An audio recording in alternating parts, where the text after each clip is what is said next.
Hello everyone, आप सभी का मेरे यूट्यूब चैनल में बहुत बहुत स्वागत है। जो भी बच्चे CGSI या पुलिस या किसी भी गवर्नमेंट एग्ज़ाम की अगर तैयारी कर रहे हैं और आपके सिलेबस में मैथ के क्वेश्चंस आते हैं तो उनके लिए ये वीडियो है। और यहाँ पे देखो, सब इंस्पेक्टर जो भी आपकी छत्तीसगढ़ की सब इंस्पेक्टर की वैकेंसी चल रही है, ठीक है। तो जो भी बच्चे तैयारी कर रहे हैं वीडियो को ज़रूर देखें।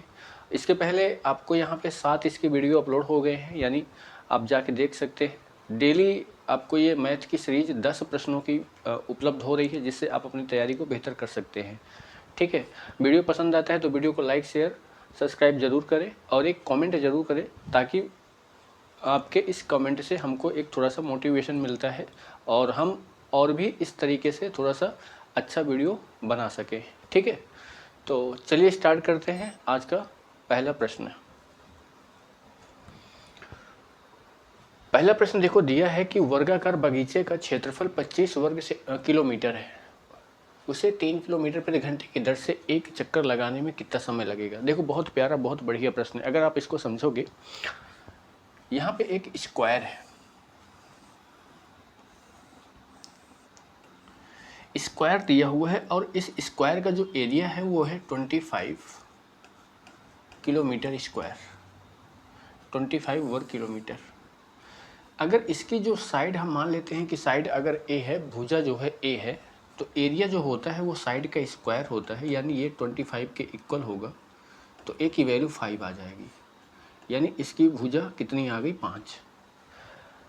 कोई व्यक्ति अगर यहाँ पे चलना स्टार्ट करेगा तो जब ये एक चक्कर पूरा लगाएगा तो यानी इसकी क्या निकालेंगे, परिमाप निकालेंगे, पेरीमीटर। तो परिमाप जो होता है वो 4 इंटू ए होता है, 4 भुजाएं होती हैं, तो 4 इंटू ए की वैल्यू 5 है, तो ये हो जाएगा 20 किलोमीटर। और यही क्या आया, आपका डिस्टेंस आया है। 3 किलोमीटर प्रति घंटा स्पीड दिया हुआ है, आपको टाइम निकालना है। तो टाइम इक्वल जो होता है डिस्टेंस अपॉन स्पीड, तो यानी 20/3, तो ये हो जाएगा 6/2/3 घंटे। तो हम इसको लिख सकते हैं 6 घंटे। मिनट में अगर चेंज करेंगे तो ये 2/3 है, गुणे यहाँ पे 60 करेंगे, 3 दूनी 6 20, यानी इसको एक चक्कर लगाने में 6 घंटे 40 मिनट का समय लगेगा, जो दिया है आपके ऑप्शन नंबर बी में 6 घंटे 40 मिनट। ठीक है मेरे भाई। चलो, एक बेलन की ऊंचाई 14 सेंटीमीटर, वक्र पृष्ठीय क्षेत्रफल 264 सेंटीमीटर स्क्वायर है, तो बेलन का आयतन क्या होगा। सबसे पहली बात, यहाँ पे आपको बेलन का आयतन पता होना चाहिए कि बेलन के आयतन का फार्मूला क्या होता है।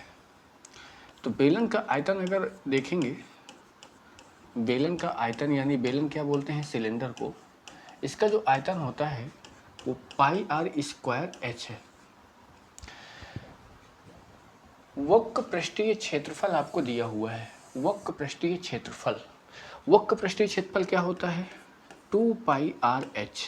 इसकी वैल्यू कितनी दी गई है, 264। यहाँ से आपको r की वैल्यू और h की वैल्यू तो दिया गया है, तो ये 2 हो जाएगा, 22/7 हो जाएगा। r की वैल्यू हमको यहाँ पे निकाल लेते हैं। h की वैल्यू दिया हुआ है कितना, 14 सेंटीमीटर बराबर 264 के।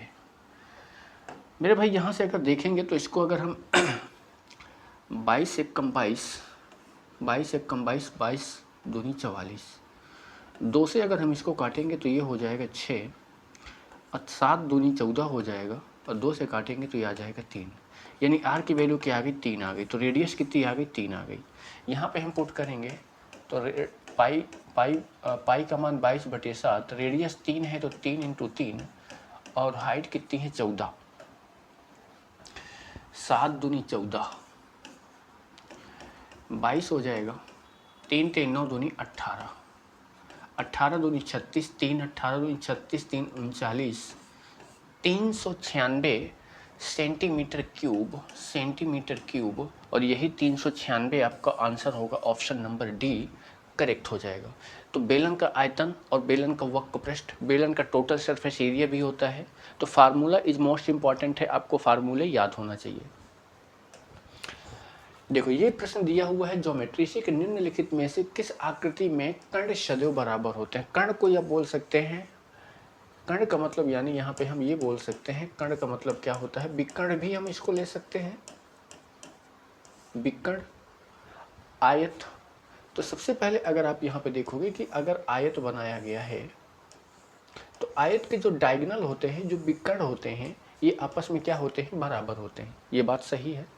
समांतर चतुर्भुज अगर बनाओगे तो समांतर चतुर्भुज के जो विकर्ण होते हैं वो आपस में बराबर नहीं होते हैं। देखो ये क्या है, बड़ा है, ये क्या है, छोटा है। सम चतुर्भुज अगर देखेंगे तो सम चतुर्भुज कुछ इस प्रकार से बनता है जिसकी चारों भुजाएं बराबर हो, इसके भी विकर्ण जो है आपस में बराबर नहीं होते। और समलंब चतुर्भुज कुछ इस प्रकार से रहता है, इसके भी विकर्ण आपस में बराबर नहीं रहते हैं। तो यानी आपका आंसर हो जाएगा ए, आयत के विकर्ण या कर्ण हमेशा बराबर होते हैं। 140 मीटर और 100 मीटर लंबी दो ट्रेनें 90 किलोमीटर प्रति घंटा और 18 किलोमीटर प्रति घंटे की गति से एक ही दिशा में समांतर ट्रैक पर जा रही हैं। ट्रेनों को एक दूसरे को पार करने में कितना समय लगेगा। देखो यहाँ पे बहुत प्यारा बढ़िया प्रश्न दिया है कि एक रेलगाड़ी कुछ इस तरीके से जा रही है जिसकी लंबाई है 140 मीटर और एक दूसरी ट्रेन जा रही है जिसकी लंबाई कितनी है, 100 मीटर। पहली वाली जो है 90 किलोमीटर प्रति घंटे की चाल से जा रही है और दूसरी जो है 18 किलोमीटर प्रति घंटे की चाल से जा रही है। जब दोनों एक ही डायरेक्शन में जाती हैं तो एक ही डायरेक्शन में इनकी सापेक्ष चाल यानी रिलेटिव स्पीड अगर निकालेंगे तो यहाँ पे अगर हम इसकी सापेक्ष चाल निकालते हैं तो सापेक्ष चाल में क्या होता है, 90 माइनस 18, बड़े में से छोटे को माइनस करेंगे तो 72 किलोमीटर प्रति घंटा आएगा। इसको मीटर पर सेकेंड में बदलेंगे तो 72 इंटू 5/18, 18 चौको 72, 5 चौको 20 मीटर प्रति सेकेंड। आपसे बोल रहा है इसकी देखो डिस्टेंस दिया है, इसकी भी डिस्टेंस दिया है, तो टोटल डिस्टेंस कितनी हो जाएगी, 140 और प्लस 100, तो ये आपका हो जाएगा 240। 20 मीटर पर सेकेंड की चाल से जा रही है, टाइम निकालेंगे 20 का अगर डिवाइड करेंगे 0 से 0, यानी ये आपका आ जाएगा कि 12 सेकेंड में जो होगा वो एक दूसरे को पूरी तरीके से पार कर जाएगा। तो ऑप्शन नंबर ए आपका करेक्ट हो जाएगा। चलो, एक व्यक्ति ने एक वस्तु खरीदी और उसे 5% लाभ पर बेच दिया। यदि उसने 5% कम मूल्य पर खरीदा होता और 1 रुपये कम पर बेचा होता तो उसे 10% का लाभ मिलता, तो वस्तु का क्रय मूल्य क्या है। देखो ये भी बहुत प्यारा प्रश्न है। आप इसको क्या है ना, फ्रैक्शन मेथड से या 100 मान के या फार्मूले से किसी भी तरीके से बना सकते हो। लेकिन अगर मैं इसको मान लो कि जो वस्तु का जो कॉस्ट प्राइस है वो कितना है, 100 रुपये है। पहले जब आप इसको 5% लाभ पर बेचोगे तो यानी जब यहाँ पे 5% का प्रॉफिट लेंगे तो ये कितने में बिकेगा यहाँ पे, यानी इसका जो सेलिंग प्राइस हो जाएगा वो 105 रुपये हो जाएगा। लेकिन जब आप इसे 5% कम पर खरीद रहे हो, यानी अगर आप इसको 100 की बजाय अगर 5% कम पर खरीदोगे तो आप कितने में खरीदोगे, 95 में। और अब इसे 10% लाभ पर बेचोगे तो जब यहाँ पे 10% का फिर से प्रॉफिट लोगे तो ये हो जाएगा 95 इंटू 110/100। 0 से ये 0 कैंसिल हो जाएगा। यहाँ पे अगर हम इसको गुणा कर देते हैं तो 11 × 5 = 55, 5 11 नहीं है 99 में 5 अगर जोड़ेंगे तो 104, 10 का भाग करेंगे दशमलव आ जाएगा। पहले हमने इसको बेचा है 105 रुपये में, अब इसको हम यहाँ पे बेचते हैं 104.5 रुपये में, यानी हमको यहाँ पे कितने रुपए कम मिलता है, तो 0.5 रुपये कम मिलता है। और यहाँ पे क्या है, 1 रुपये दिया हुआ है, यानी इसकी वैल्यू कितनी है, 1 है। तो हम अगर 1 की वैल्यू निकालेंगे तो 1/5, पॉइंट के ऊपर आप 0 लगाएंगे, आपको 100 की वैल्यू चाहिए क्योंकि आपने सीपी कितना माना था, 100 माना था। तो यानी ये कितना हो जाएगा, 5 दूनी 10, तो आपका जो कॉस्ट प्राइस होगा वो 200 रुपये हो जाएगा। और 200 रुपये आपका क्या होगा, राइट आंसर हो जाएगा। तो बहुत ही प्यारा, बहुत ही बढ़िया सा प्रश्न है ये, और इसका तरीका भी बहुत बढ़िया है अगर आप 100 मान के सॉल्व करते हो। P बराबर 200 का 25% का 25%। देखो मेरे भाई बहुत बढ़िया भी दिया है। P बराबर दिया है 200 का 25% का मतलब होता है 1/4 और 25% का मतलब होता है 1/4, यानी यहाँ से 4 से इसको काटेंगे तो 4 × 5 = 20। ठीक है, 25% का 25%, 1/4, 1/4। अब यहाँ देखेंगे तो p बराबर करेंगे तो ये क्या है, इसको 2 से काटेंगे तो 2 हो जाएगा, 2 से काटेंगे तो 25 आ जाएगा। ये आपका 25/2 आ गया। इसी तरीके यहाँ पे दिया है q बराबर 200 का 50%, 50% मतलब 1/2, 10% मतलब 1/10। तो ये 0 से 0 कैंसिल हो जाएगा, 2 से इसको काटेंगे तो ये 10 आ जाएगा। यानी q का वैल्यू कितनी आ गई, 10 आ गई। आपसे पूछ रहा है p माइनस q का मान क्या है, p माइनस q का मान, p माइनस q, p की वैल्यू कितनी है 25/2, q की वैल्यू कितनी है 10। इसको हम 12.5 लिख सकते हैं, यानी ये हमारा 2.5 आएगा। इन दोनों का डिफरेंस कितना आ जाएगा 2.5। ऑप्शन नंबर बी जो होगा करेक्ट हो जाएगा। ठीक है, तो यानी अगर आपको फ्रैक्शन वैल्यू याद है तो आप तुरंत 1/4, 1/2, 50%, 25%, 10% ये सारी चीज़ें याद कर सकते हो। ए बी सी डी के बीच एक निश्चित राशि ए अनुपाते बी, बी अनुपाते सी, डी अनुपाते सी के अनुपात में विभाजित किया जाना। देखो यहाँ पे सबसे पहले A B C, B C और डी, इनका रेशियो अगर आप देखोगे तो पहले ए और बी का रेशियो कितना दिया है 2 और 3, फिर बी और सी का रेशियो कितना है 2 और 5, फिर देखो डी और सी का, तो हम इसको बदल के करेंगे तो सी और डी कितना हो जाएगा 5 और 7, तो ये 5 और ये 7, क्योंकि वहाँ पे डी और सी तो उल्टा कर देंगे। ए बी सी डी का रेशियो हम यहाँ पे निकाल सकते हैं। देखो यहाँ पे हम 5 को पुट करेंगे, यहाँ 3 को पुट करेंगे, यहाँ 3 पुट करेंगे, यहाँ 2 पुट करेंगे, यहाँ 5 को और यहाँ 5 को। आपको एक बात यहाँ पे याद रखना है, इनको गुणा करना है।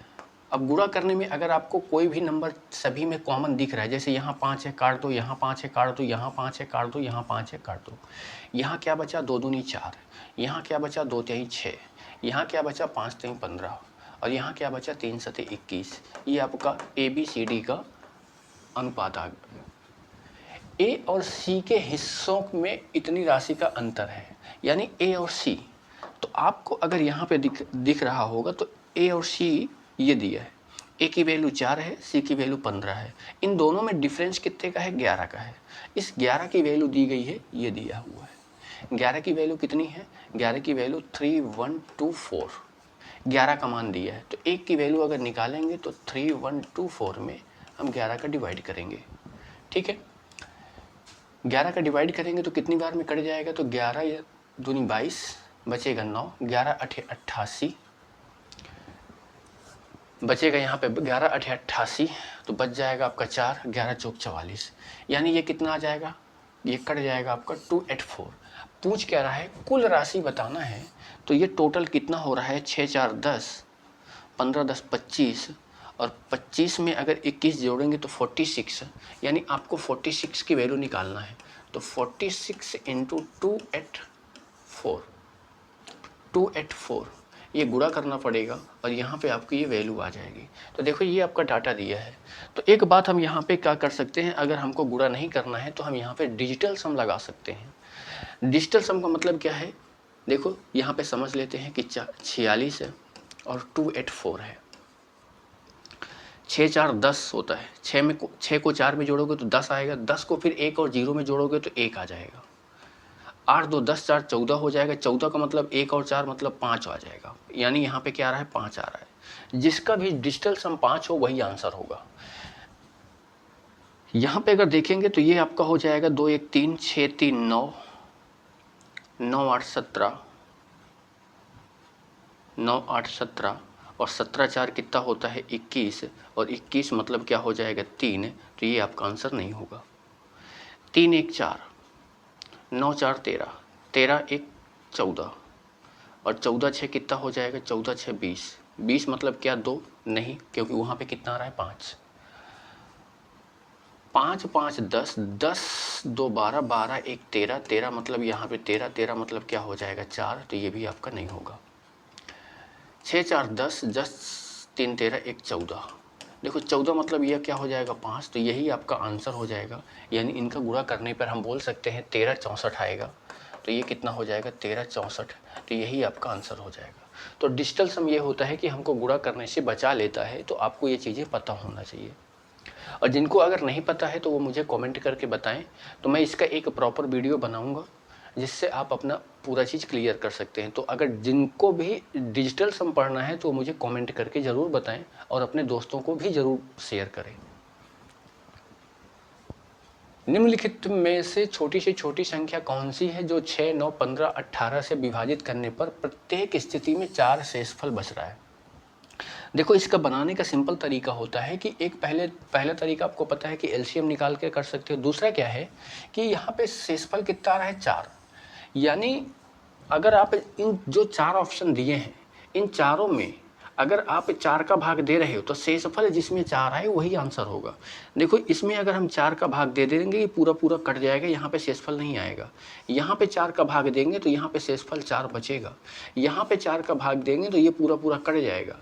यहाँ पे 4 का भाग देंगे तो ये भी पूरा पूरा कट जाएगा। लेकिन आपको शेषफल 4 चाहिए तो वो आपको सिर्फ 94 में ही आ रहा है, तो सीधा सीधा 94। लेकिन अगर आप इसको बनाओगे तो आप क्या करेंगे, यहाँ पे 6 का, 9 का, 15 का और 18 का हम यहाँ पे इनका निकालेंगे एलसीएम निकालेंगे तो एलसीएम आएगा 90। शेषफल यहाँ पे सभी में 4 शेषफल बच रहा है, तो ये शेषफल बचता है उसको हम जोड़ देते हैं तो ये आपका आंसर हो जाएगा 94। और 94 आपका राइट आंसर, यहाँ पे ये भी देख लो 94। ठीक है,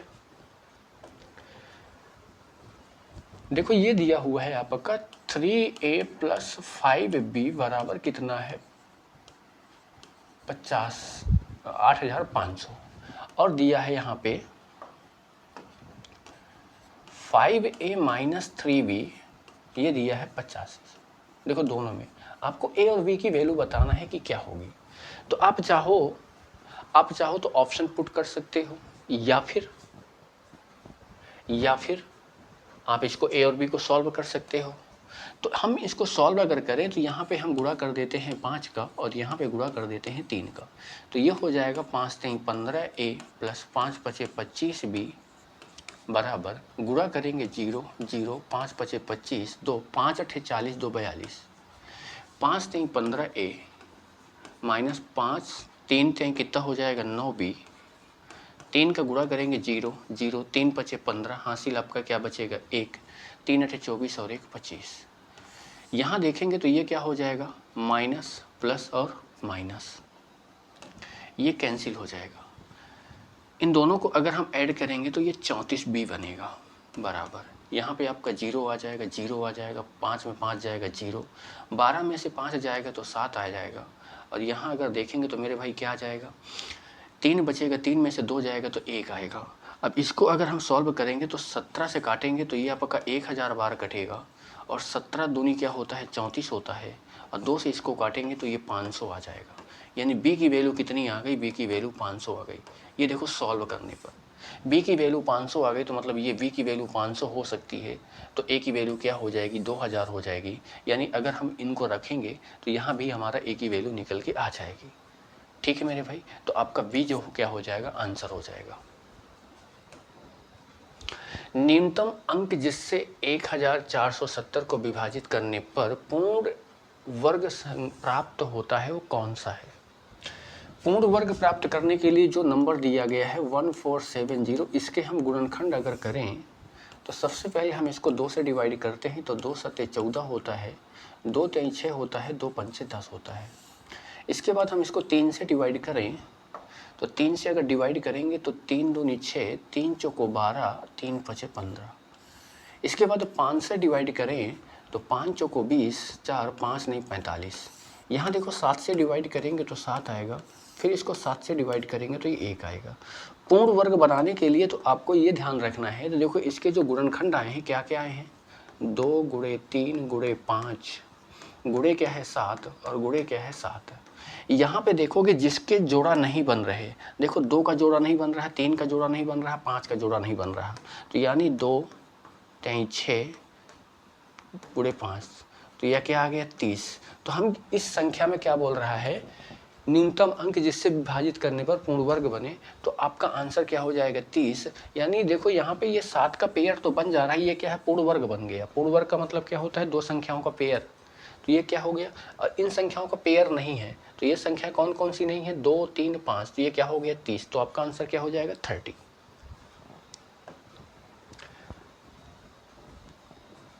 10 एवं 120 के बीच में ऐसी संख्याएं जो 7 से पूरी तरह विभाजित हो तथा जिनमें किसी भी स्थान पर 1 का अंक आता हो, तो कितनी बार 1 आएगा। देखो ये भी बहुत प्यारा खतरनाक है। आपको यहां से 10 से कहां तक लेना है, 120 के बीच में, और ऐसी संख्या लेना है जो 7 से क्या हो, जो 7 से डिवाइड हो। तो पहली संख्या क्या हो जाएगी, पहली आपकी 14 हो जाएगी, 14 के बाद 21 हो जाएगा, 21 के बाद 28 हो जाएगा, 7 पंचे 35, 7 छंग 42, 7 सते 49, 7 अठे 56, 7 न्याय 63, 7 दहम 70, फिर 7 जोड़ेंगे तो 77, फिर 7 जोड़ेंगे तो यहाँ पे 84, फिर 7 जोड़ेंगे तो 91, फिर 7 जोड़ेंगे तो 98, फिर इसके बाद 7 जोड़ेंगे यहाँ पे तो कितना हो जाएगा 105, फिर 7 जोड़ेंगे तो 112, ठीक है। फिर इसके बाद अगर 7 जोड़ेंगे यहाँ पे तो 119। मेरे भाई समझ रहे हैं। अब आपको ये ध्यान देना है कि एक किस में आ रहा है, एक यहाँ पे आ रहा है तो क्या हो गया 14, एक यहाँ पे आ रहा है तो क्या हो गया 21, इसके बाद एक कहाँ है 91 में, 91 में है, इसके बाद 105 में है, इसके बाद 112 में है, फिर 119 में है। तो एक अंक कितनी बार आया है, कितनी बार आया है ये काउंट करना है आपको। तो 1 बार, 2 बार, 3 बार, 4 बार, 5 बार, 6 बार, 7 बार, 8 बार, यानी एक जो है 8 बार आया है। कितनी बार आया है 8 बार, तो आंसर क्या हो जाएगा 8। तो ये देखो आपके हो गए टॉप 10 यानी बेहतरीन 10 प्रश्न। तो आप इनको प्रैक्टिस कर सकते हो। लास्ट में यहाँ पे एक चीज़ को आप नोट कर सकते हो, या आप अपने दोस्तों को, अपने फ्रेंड, अपने आसपास के जो भी सर्कल है आपका, किसी को भी अगर मैथ में जीरो से हीरो बैच करना है, यानी जीरो से मैथ को स्टार्ट करना है, एकदम जीरो से स्टार्ट करना है, आपके कोई दोस्त है, आपके भाई बहन जो भी होंगे, तो मैथ प्लस रीजनिंग यहाँ पे आपको उपलब्ध है।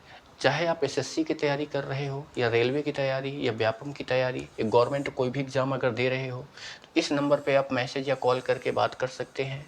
और फीस आपका 999 रुपये आपकी फ़ीस है। इसमें आपको क्या होगा 20% का डिस्काउंट आपको मिल जाएगा।